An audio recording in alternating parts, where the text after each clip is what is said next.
Últimas notícias do São Paulo, bora falar sobre a vitória do São Paulo e a quebra do tabu contra o Vasco da Gama no Rio de Janeiro, falar um pouquinho sobre Rafael, Marcos Antônio na seleção brasileira, desfalques para a próxima partida e Emiliano Rigoni.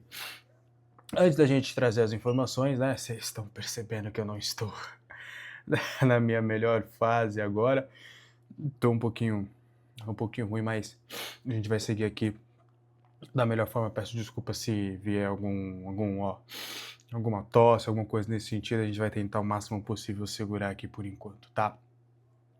Bora falar sobre São Paulo Futebol Clube. São Paulo quebrou o tabu contra o Vasco e venceu a equipe Cruz Maltina fora de casa depois de 12 anos. O São Paulo venceu por 2-0, né, gols marcados pelos experientes Lucas Moura e Luiz Gustavo, subiu na tabela de classificação, se consolida na 8ª colocação e agora começa ali com 44 pontos, né, para os mais pessimistas. O São Paulo está a 1 ponto dos 45, né, da briga contra o rebaixamento ali, mas para os mais otimistas, onde eu me incluo nessa, o São Paulo continua brigando aí por uma vaga na próxima edição da Copa Libertadores da América. Tem 2 jogos bem complicados, né, pela frente, até por jogar, querendo ou não mesmo, como mandante, jogar numa condição que não é das melhores, porque não estará no seu estádio, e o próximo jogo contra o Flamengo, que é uma equipe que está brigando contra o título, mas o São Paulo que embala 2 vitórias importantes, e aí há 12 anos não vencia o Vasco, né?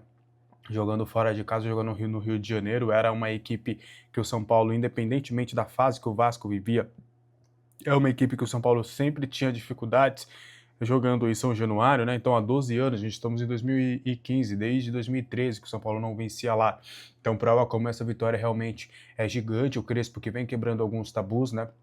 Venceu o Botafogo, venceu o Atlético Mineiro, então foi quebrando alguns tabus aí nesse Campeonato Brasileiro e essa vitória foi gigantesca. O São Paulo fez uma partida muito boa, inteligente, né? Pode não ter sido ali a mais brilhante, mas em termos de eficiência, de competência, foi uma grande partida aí do técnico Hernan Crespo do São Paulo, que agora tenta aí embalar algumas vitórias importantes para quem sabe conseguir a vaga para a próxima edição da Copa Libertadores da América. A gente não jogou a peteca aqui e com essa vitória a gente continua com o nosso otimismo aqui, que o São Paulo vai se classificar para a próxima edição da Copa Libertadores da América. A gente torce para isso. Já é G7 pelo menos, já está garantido isso, porque a final da Libertadores da América será Palmeiras ou Flamengo, então o G7 já está garantido. Tem o Fluminense, tem o Cruzeiro também, que ainda podem ganhar a Copa do Brasil, que pode virar o G8, mas a gente espera chegar lá rapidamente para que o São Paulo conquiste aí uma vaga sem precisar desses pormenores. O que você achou da vitória do São Paulo, dessa quebra do tabu? Eu quero saber muito a sua opinião aqui nos comentários.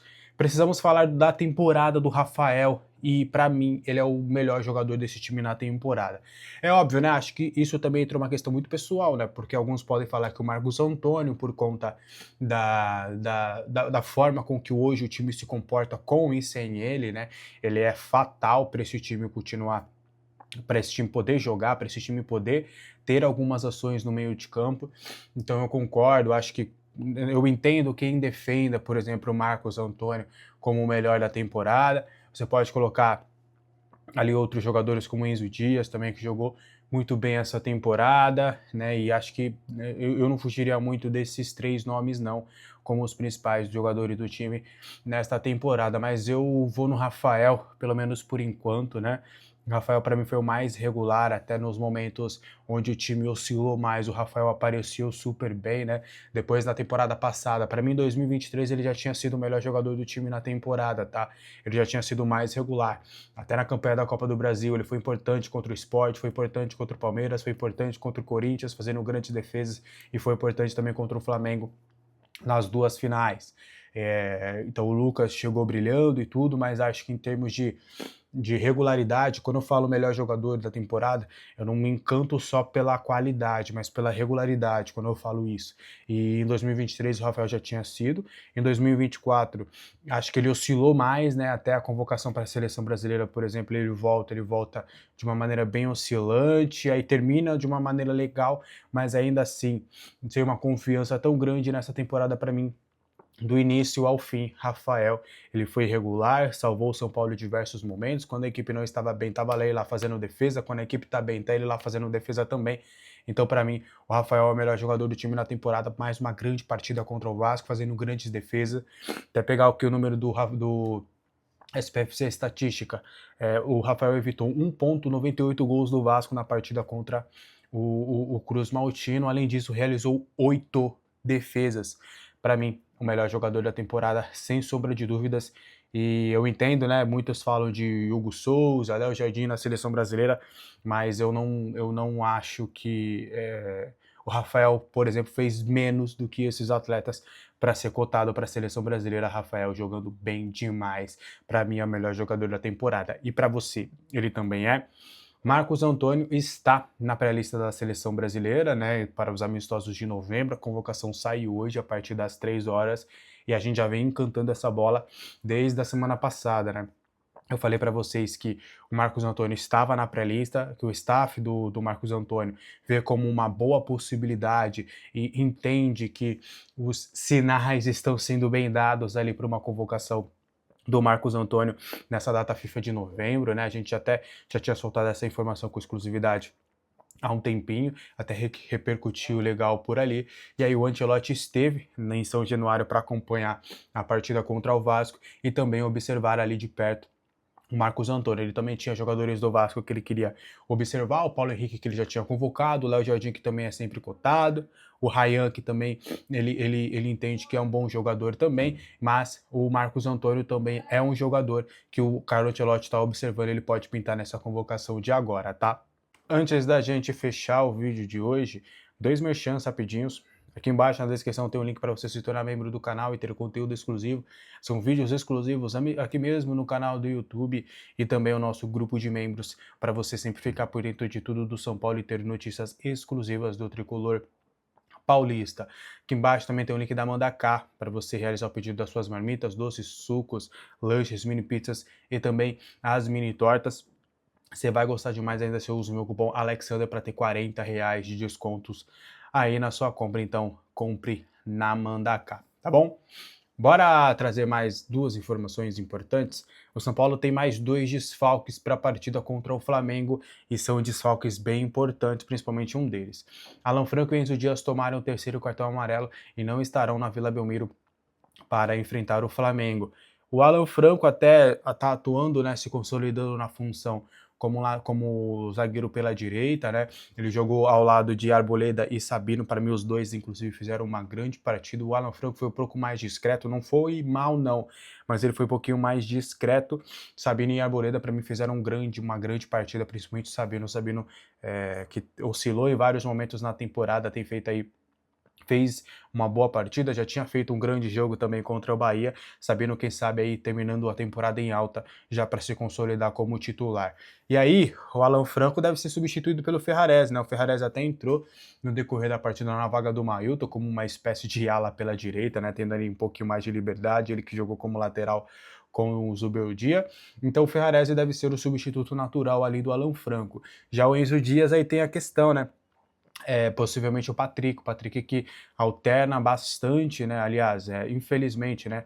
Um Patrick que era muito bem cotado nas categorias de base, seleção brasileira de base, e não tem conseguido ainda se consolidar como um atleta profissional. Ele que já está nos profissionais desde 2022, né, 23, 24, ainda não conseguiu deslanchar, essa temporada teve algumas oportunidades, então é bem capaz, né, se o Crespo não armar nada diferente ali, não trocar o esquema, não apostar no Nicolas, ou até Mike na direita e Mailton na esquerda, se ele não partir para o improviso, a substituição natural seria o Patrick, porque o Wendel tá fora. Então são 2 desfalques aí importantes para o São Paulo contra o Flamengo. Como que você armaria aí essa ala esquerda? Eu quero muito saber a sua opinião aí nos comentários, tá? E o Emiliano Rigoni, hein? Acho que a partida contra o Vasco, você tem uma notícia ruim, né? Acho que não é nenhuma notícia ruim, porque acho que a gente já tem falado sobre isso, mas o Rigoni é uma carta fora do baralho na diretoria, do que a gente tem de informação, principalmente previamente, mas eu sempre falo, não dá para confiar 100%, porque a gente sabe que a diretoria de São Paulo às vezes acaba mudando de ideia. Mas o Rigoni entrou na partida contra o Vasco, até em termos de movimentação, ele não entrou tão mal. Só que os 2 gols que ele perdeu foi, assim, algo realmente absurdo. O primeiro gol ainda foi mais grave, porque o jogo ainda estava 1-1, então o Vasco que tinha empilhado atacantes, e aí você sabe, quando aconteceu o gol perdido, eu falei: "Cara, é esse gol que aí a gente vai falar, porque aí vai ter um contragolpe, aí o Vasco vai e empata". Então, ainda bem, né? No fim das contas, a gente não precisou desse gol. E aí depois o Emiliano Rigoni vai e perde mais um gol cara a cara com o goleiro. Acho que claramente é um fim de ciclo. Mostra o porquê que o Rigoni era reserva no Leão do Speed Mendonça. E acho que se o Speed Mendonça hoje fosse contratado no São Paulo, uma galera ia chiar. Então mostra o como realmente depois de 2021 o Emiliano Rigoni ele teve um declínio, infelizmente, né, porque é um cara bom, um cara de grupo, um cara legal, um cara gente boa, tem amizades dentro do clube, mas dentro de campo realmente a coisa não aconteceu. Essa contratação do Rigoni infelizmente acabou não dando certo, era uma oportunidade de negócio, o Crespo conhecia o atleta, mas esses 2 gols aí para mim me faz acreditar, me faz entender que não fará sentido daqui para frente você dar minutos para o Rigoni em detrimento de você ter Paulinho e Luca que podem, né, se maturar aí nessa reta final com jogos importantes para quem sabe 2026 terem mais maturidade para conseguirem aí mais vaga no São Paulo. O que você acha disso tudo? Deixa aí sua opinião nos comentários, cara. Deu. Meu nariz estava suando aqui, tá coçando, mas deu. Peço desculpas. Obrigado por terem acompanhado até aqui. Uma ótima semana para todo mundo. Não parece, mas estou feliz e radiante com a vitória do São Paulo. Mas, enfim, logo logo a gente estará 100%. Beleza?